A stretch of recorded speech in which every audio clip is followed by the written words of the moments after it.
Salam sejahtera dan salam perpaduan.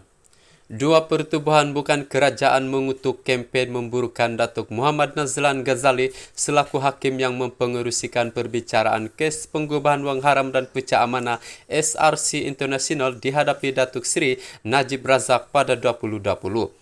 Melalui satu kenyataan bersama, Gabungan Pilihan Raya Bersih dan Adil dan Gabungan Bertindak Malaysia menegaskan kempen digerakkan pihak yang mempunyai kaitan dengan bekas Perdana Menteri itu kelihatan direka untuk menjatuhkan pentadbiran undang-undang dan mencemarkan nama baik Badan Kehakiman Malaysia. Bersih dan GBM percaya bahawa kempen memburukan Muhammad Nazlan dan sistem kehakiman Malaysia oleh Peguam dan rakan-rakannya berniat untuk mendapatkan pengampunan diraja kepada Najib yang akan membebaskan beliau daripada penjara. Kami dengan rendah diri memohon Yang di-Pertuan Agong dan semua rakyat Malaysia untuk menolak percubaan daripada penjenayah yang disabitkan dan rakan-rakannya untuk menjatuhkan pentadbiran keadilan serta mencemarkan nama baik Badan Kehakiman. Harus ditegaskan bahawa Ketua Hakim Negara perlu diberikan ruang untuk menentukan sebarang tindakan yang bersesuaian secara bebas berdasarkan maklumat yang dirujuk kepada beliau, kata kenyataan itu.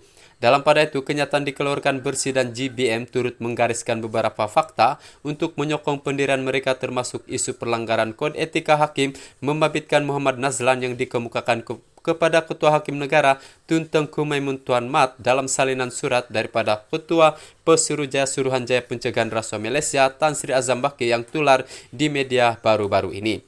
Surat berkenaan tular hanya beberapa hari selepas Mahkamah Persekutuan menolak permohonan Najib untuk membuat semakan ke atas sabitan dan hukuman dikenakan terhadapnya. Bersih dan GBM menegaskan SPRM tidak memiliki kepakaran atau bidang kuasa untuk menentukan sama ada hakim yang mempengerusikan perbicaraan jenayah mempunyai konflik kepentingan yang mengkehendakinya menarik diri daripada perbicaraan atau untuk menentukan sama ada seseorang hakim melanggar Kod Etika Hakim 2009. Pengurusan perbicaraan jenayah adalah urusan Mahkamah Perbicaraan atau rayuan yang secara konsisten menolak tuduhan dibuat Peguam Najib dengan urusan etika kehakiman adalah untuk Hakim Negara, Jawatan Kuasa Etika Kehakiman dan atau Tribunal yang dilantik yang di-Pertuan Agong di bawah perkara 125 Perlembagaan Persekutuan.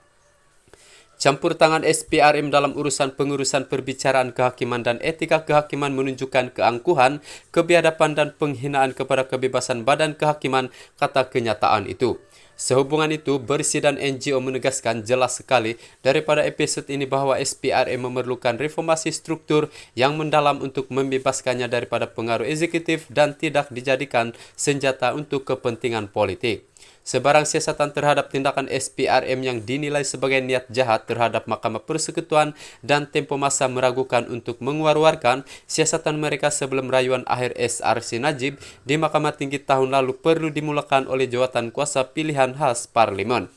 Perlu dinyatakan tuduhan sembrono selalaku kehakiman sangat serius dan berpotensi merasakan bahkan Parlimen dilarang oleh perkara 127 Perlembagaan Persekutuan untuk membenarkan perjalanan mahkamah dibahaskan di Parlimen kecuali dengan usul substantif yang dibawa oleh tidak kurang daripada 1/4 ahli Dewan.